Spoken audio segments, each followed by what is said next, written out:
Assalamualaikum warahmatullahi wabarakatuh. Perkenalkan, nama saya Dilayuti Aryati Putri, NIM 20101014 dari kelas S1 TT08A. Cita-cita saya ingin membahagiakan kedua orang tua dan lulus kuliah tepat waktu. Nah, di sini saya akan menjelaskan tentang modul 5, yaitu interferensi untuk memenuhi tugas atau post-test dari praktikum fisika. Lanjut!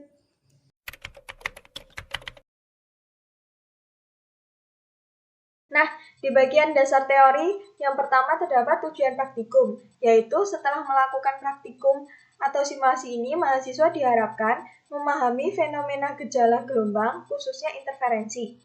Kemudian terdapat dasar teori, yaitu interferensi adalah penjumlahan superposisi dari dua gelombang cahaya atau lebih yang menimbulkan pola gelombang yang baru.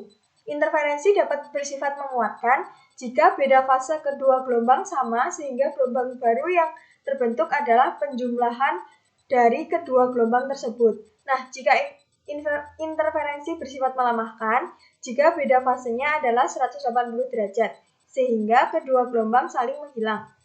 Kemudian, syarat interferensi cahaya adalah kedua sumber cahaya harus bersifat koheren atau mempunyai beda fase, frekuensi, dan amplitude yang sama. Kemudian, Thomas Young, seorang ahli fisika, membuat dua sumber cahaya dari satu buah sumber cahaya saja yang dijatuhkan pada dua buah celah yang sempit.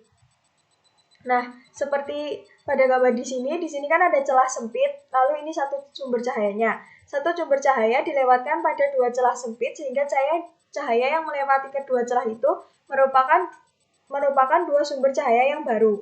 Kemudian, hasil interferensi dari dua sinar atau cahaya koheren menghasilkan pola terang dan gelap. Kemudian, saya akan menjelaskan atau mempraktekkan dari praktikum ini.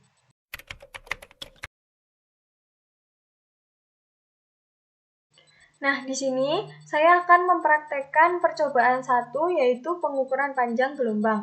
Yang pertama, kita buka dulu path simulation-nya, lalu cari wave interferensi, kemudian buka wavefast, lalu kita pilih yang ini, yang sinar laser, grafnya dicentang. Nah, kemudian di sini kan sudah ditentukan warna-warnanya, terdapat 6 warna. Yang pertama warna merah, jadi kita pilih warna merah, lalu kita pencet, jika sudah memilih, kita pencet.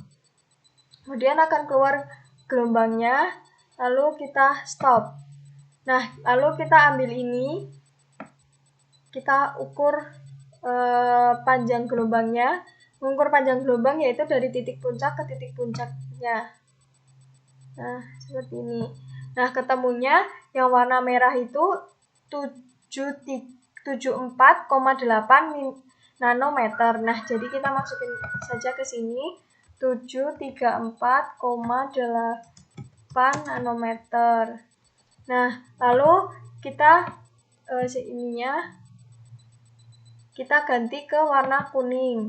Yang kedua warna kuning. Ini dinyalakan dulu. Nah, lalu kita pencet stop. Kita ukur lagi dari titik puncak ke titik puncak.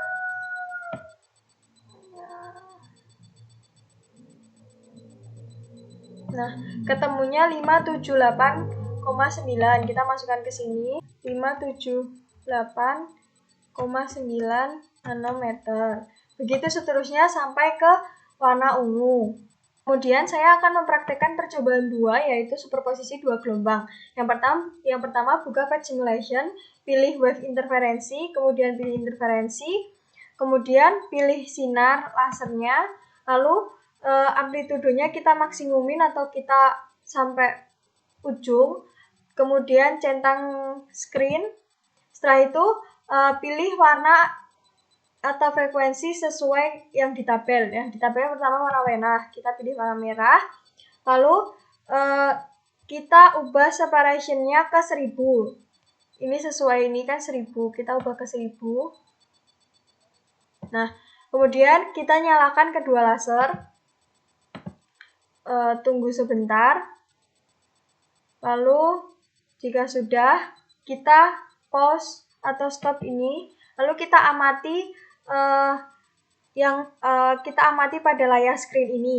Kemudian geser-geser separation sesuai ketentuan yang ada di tabel. Nah, di sini kan ketentuannya 1000, 2000, dan 3000. Kita geser-geser sesuai ketentuan dengan warna yang sama dan lakukan langkah-langkah tersebut ke warna-warna yang lain. Kemudian yang selanjutnya saya akan mempraktekkan percobaan 3.1 yaitu interferensi celah tunggal. Yang pertama kita buka pad simulation-nya, lalu pilih wave interferensi, kemudian pilih slit, lalu kemudian kita pilih yang ini. Nah, di sini di frekuensinya kita bebas mau pilih warna yang mana saja. Saya di sini pilih warna kuning. Kemudian kita centang screen dan intensity-nya. Nah, di sini kita pilih one slit. Kemudian ini geser-geser slit width-nya untuk mengatur jarak celahnya sesuai dengan ketentuan yang ada di tabel yaitu 500, 1000, dan 1500. Di sini saya akan mencoba yang 500 nanometer dulu. Kemudian kita pencet ini. Lalu kemudian kita amati pada layar screen dan intensity-nya. Nah, kita pause. Nah, kita lakukan hal yang sama pada lebar cerah yang 1000 dan 1500. Lalu yang selanjutnya atau yang terakhir saya akan mempraktekkan percobaan 3.2 yaitu interferensi celah ganda. Seperti biasa kita buka dulu pad simulation-nya, lalu pilih wave interface, terus ini pilih slit, kemudian pilih yang laser ini. Nah, ini untuk frekuensinya bebas mau pilih warna apa saja. Di sini saya pilih warna biru. Kemudian kita centang screen sama intensity-nya. Lalu di sini yang membedakan kalau tadi one slit, di sini kita pilih yang two slit. Kemudian slit width ini untuk mengubah atau memvariasikan lebar celahnya. Nah, kalau yang slit separation ini untuk jarak pemisah celahnya. Nah, di sini seperti yang di tabel ini lebar celahnya itu 500, 1000, dan 1500. Nah, untuk jarak pemisah celahnya itu mulai dari 1000, 2000, dan 3000. Di sini saya akan mencoba yang lebar celahnya 500 dan jarak pemisah celahnya itu 1000. Kita geser ke 1000. Nah, kemudian kita pencet ini. Lalu kita amati di layar screen dan intensity-nya. Nah, kemudian kita stop. Nah, kita amati di sini perbedaannya dan lalu masukkan hasilnya ke tabel sini.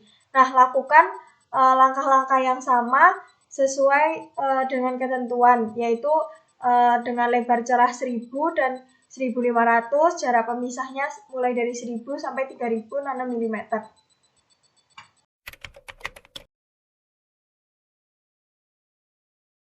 Nah, kemudian saya akan mengambil kesimpulan dari masing-masing percobaan. Yang pertama pada percobaan 1 yaitu pengukuran panjang gelombang.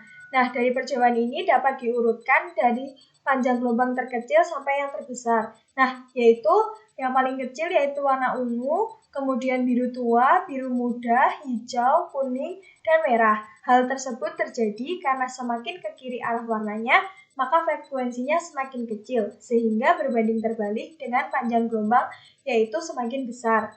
Kemudian percobaan yang kedua yaitu superposisi dua gelombang. Nah, untuk gelombang yang berwarna merah memiliki frekuensi yang paling kecil karena warna merah berada di bagian paling kiri. Lalu untuk gelombang yang berwarna hijau memiliki frekuensi sedang karena warna hijau berada di bagian tengah. Dan untuk gelombang yang berwarna ungu memiliki frekuensi yang paling kuat karena berada pada bagian yang paling kanan. Dengan demikian dapat diambil kesimpulan bahwa jika warna semakin ke kanan dan jarak pemisah semakin besar, maka interferensi semakin lemah dan pola gelap semakin banyak. Nah, selanjutnya percobaan 3.1 yaitu intervensi celah tunggal. Dapat diambil kesimpulan pada saat percobaan pertama dengan lebar celahnya 500 nanometer mengakibatkan interferensi menjadi kuat atau terang. Untuk percobaan kedua yaitu dengan lebar celah 1000 nanometer mengakibatkan interferensi menjadi sedang atau lebih terang. Sedangkan untuk percobaan ketiga yaitu saat melalui celah 1500 nanometer mengakibatkan pola interferensi yang terbentuk memiliki kecerahan yang lebih tinggi. Nah, dengan demikian dapat diambil kesimpulan bahwa lebar cerah semakin besar, maka pola interferensi semakin terang. Kemudian, pada percobaan 3.2 yaitu interferensi celah ganda, pada percobaan 1 lebar celahnya 500 nanometer dengan jarak pemisah celahnya yaitu 1000, 2000, dan 3000 nanometer mengakibatkan interferensi menjadi kuat atau terang, tetapi pola gelapnya semakin banyak. Lalu pada percobaan 2, lebar celahnya yaitu 1000 nanometer dengan jarak pemisahnya yaitu 1000, 2000, dan 3000.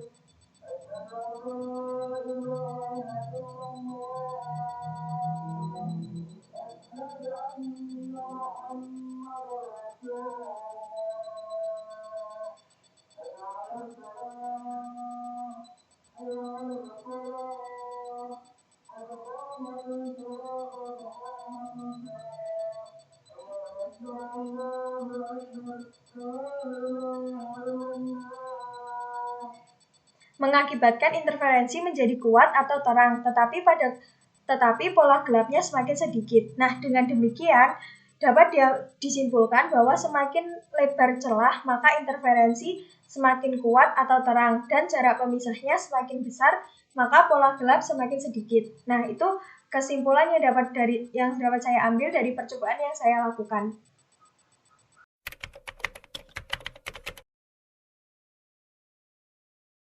Nah, kemudian untuk contoh implementasi dari interferensi, yaitu dalam kehidupan sehari-hari kita sering melihat fenomena yang ditimbulkan oleh interferensi cahaya. Sebagai contoh, timbulnya garis-garis berwarna yang tampak pada lapisan tipis minyak tanah yang tumpah di permukaan air. Kemudian, warna-warni yang terlihat pada gelembung sabun yang mendapatkan paparan sinar matahari atau mendapat pantulan dari sinar matahari, serta timbulnya warna-warna padat CD. Untuk pola interferensi pada lapisan tipis dipengaruhi oleh perubahan fase sinar pantul. Nah, sekian yang dapat saya sampaikan mengenai modul 5 yaitu interferensi. Lalu di sini saya akan menyampaikan sebuah kutipan atau quotes dari Mahatma Gandhi, yaitu hiduplah seolah engkau mati besok dan belajarlah seolah engkau hidup selamanya. Nah, sekian. Jika ada salah kata, mohon dimaafkan. Wassalamualaikum warahmatullahi wabarakatuh. Dadah!